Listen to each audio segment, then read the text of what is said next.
Hey guys, Freeman from Team Rec here again. Today I've got another deck profile. Today I'm going to be showcasing my Ghost Second Therion Sky Striker deck that I've been playtesting with for the past couple days, both online and in person. The Therion cards just came out. They also just spiked in price by quite a bit. And I think this engine's pretty good. It's definitely better in other machine-style decks, but I've seen some lists online of the Sky Striker variant, and I figured I'd try it out myself. And I've had pretty decent results overall. We are going second, so there are some going second cards in here that definitely help. There's also some other decks in the format that are starting to want to go second, so I think if those become more popular, this will become worse, because going first in this deck definitely sucks. In my experience, at least, your whole sideboard pretty much needs to be going first cards. But yeah, we'll just jump right into it. We have 3 Ray. Ray is still insane, even in 2022. We have 2 Rose. I've considered playing a third one. We also have the Rhoda as well. Those are like our 6 ace monsters. I find in this deck that I either don't open an ace monster, or I open like 3 in a 40 card build. So it's a really tough balance between trying to find the exact number to only see 1, or maybe 2 at most. But if you open more than that, it's just kind of rough, because then the rest of your hand needs to be amazing. And then into the rest of the striker spells, we have 3 Widow Anchor, of course. We have 2 Shark Cannons. Shark Cannon's really good right now in this format. I've even considered putting a third one in, but just haven't really found the space, to be honest, and I want to keep it at 40. And then all the one-of spells, we have the Engage. Obviously, this card's insane. 1 Drones. 1 Multi-Roll. I wasn't playing this at first, but I was actually missing off my Area 0 a little bit, so I threw another name in. Because going second, this card isn't the greatest, but in the grind game, this card's just insane. And the format definitely has slowed down a little bit to where I think multi-roll is worth playing again. We're playing the 1 Afterburners, the 1 Area 0, and the 1 Terraforming. The reason we're playing Terraforming is because we have a lot more field spells here. We're playing the Mystic Mine just at 1. We are blinding second. We have the set rotation. And we also play 3 of the Therion Disc Coliseum. So this is one of those new cards to help the Therion support. So we're playing Terraforming, Set Rotation, along with 5 field spells, which is a pretty good number. So for anyone that doesn't know what this card does, when you activate it, you can search for your Therion monster. In this deck, it's going to be the King. We are playing 2 of those. I had to borrow 1 and I gave it back, but I have a second one coming in the mail. But there's the 2 King. But yeah, so you activate this and you search for your Therion card. And then if a monster would be destroyed by battle on your field, not a Therion monster, any monster, you can send a Therion card from your deck to the graveyard instead to protect it. And then if a monster is destroyed by battle on either field, you can add a Therion monster from your graveyard back to your hand. So this card just has 3 effects, and it's pretty insane. And then obviously the King. This is the big money card of the newest set.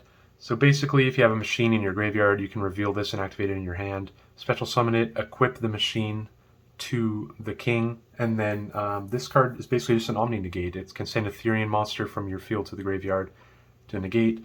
So in this deck, you basically just send itself. That way you can re-clear up your main monster zone so that you can activate your Sky Striker spells. So this is pretty much the first of your negates that you'll want to use in your turn. And then moving on to the hand trap lineup, we're playing a very small hand trap lineup. I don't really know if hand traps are that good in this format. We're just playing 6. We're playing 3 Ash and 3 Impermanents. I found this worked decent for me, especially at my local. There's a lot less big combo decks to where all the hand traps are really that good. I will want to side into a couple more for sure, but that's pretty much all we're playing for now. We mainly focused on engine cards. And then just for some pretty good spell cards, we are going seconds. This card can help break boards a little bit. And I really like this card as well if you want to go first. That way you can play through hand traps a little bit more. I just really like this card in general, this format. We're playing 1 Droplet, 1 Chalice. If I had a second Droplet, I would be playing 2. But going second, again, these cards just help break boards. And then as for just one-of spells, Called by the Grave, this card is crazy. And Change of Heart, fresh off the ban list, of course. We are blinding second, so Change of Heart is pretty nice, especially going second. And for our last 3 cards, we're playing 3 Evenly Matched. This card won me many games. People aren't really respecting it right now. And blinding second, this card can just steal you a game. I've even lead for 5 and 6 all day yesterday. This card's pretty crazy. But again, if going second decks become more popular in the format, I think your deck gets worse, because if you ever have to go first and your deck looks like this, Shizuku Pass just isn't that good in the format, unfortunately. And then extra deck, we have our token, of course. Playing the 3 Kagari, pretty standard Sky Striker stuff. The 3 Shizuku, I've seen a lot of lists cutting down to 2. I haven't felt the need to do that. 3 doesn't really come up much unless you're in like a crazy grind game. But I didn't really have anything else to put in, so I just kept it at 3 for now. We're playing the 2 Hayates. 3 never really comes up. And then the 1 Kaina. Kaina actually comes up a lot more now, because if you're like going first, or sorry, if you're going second, normally the first monster you want to make is the Kaina if you have the King Regulus in your hand, because you want to get a machine in your graveyard to be able to quickly equip to this and still have your normal like Hayate on board. So if you open like Ray going second and you don't want to like enter battle phase right away, you can always just link your Ray into your Kaina and then link your Kaina into your Hayate, and then you can summon your King because you have the machine engraved. So Kaina is basically just like a free machine to get to your graveyard, so that's where that comes up. And then we're playing the 1 of Zeke. Zeke's just pretty good. I'd probably consider playing a second Zeke as well, actually. And then we're playing the 1 of Brute Enforcer. So this card just came out and goes from the past 2. It's a generic Link 2. It just needs 2 effect monsters. Basically what it does is you can discard a card, target a face-up card on your opponent's field, and then they have to discard a card of the same type from their hand if they want to keep their card. So this is basically just my out to anti-spell, because obviously I lose pretty hard to that. So I could discard a card, target anti-spell, and if they don't have another trap in their hand to discard, then they can't protect the anti-spell. Now this is kind of like worst case scenario. Since you're losing to anti-spell anyway, if you have 2 monsters to commit to be able to break it, you probably should. And if they're keeping a trap in hand, then they're just, I don't know. Normally if they're setting 5, they're playing a trap deck, they're not keeping any in hand. So I figured this was a pretty decent out to anti-spell. Hasn't come up yet, but again, there's a decent amount of space in the extra deck. Playing the 1 Ningirsu just to keep help outing the problem non-targetable stuff. Playing the Dark. I wasn't too sure if I wanted to keep playing this now that DP's not really in the format anymore with Verte being banned. But I figured against Despia and stuff, there's going to be enough Dark targets, especially with Shark Cannon and Widow Anchor and stuff being able to steal cards away. I figured this was still worth playing, and you could just keep link climbing with it. Then we're playing the 1 Unicorn and the 1 Access Code just to help go for game.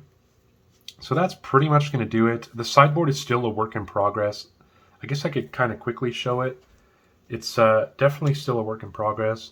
We're playing the 1 Mind Control and the 2 Regekis just to help go second. These cards are really good against decks like Sword Soul and stuff that often only put up like monster negates or like the cards that burn you. So Mind Control was actually the MVP. Unfortunately still at 1, but these cards were really good. And then to help with the back row decks, playing Twin Twisters. A lot of the Sword Soul players are also siding in like into anti-spells and Rivalry and stuff. And all the Eldritch decks now are like main decking Skill Drain, main decking Rivalry. They can even main deck stuff like anti-spell. So definitely need back row removal somewhere in your sideboard. So I went with Twin Twisters because I really feel like I need to hit 2. We're going with the Gamma package.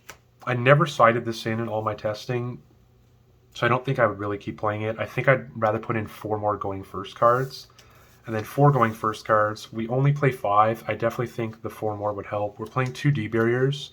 Obviously this is good against all the fusion decks in the format, as well as Sword Soul, and even if you play against like the base Synchro decks. And then there can only be 1. This card's, with the machine strategies becoming more popular, this is definitely a good card in the format.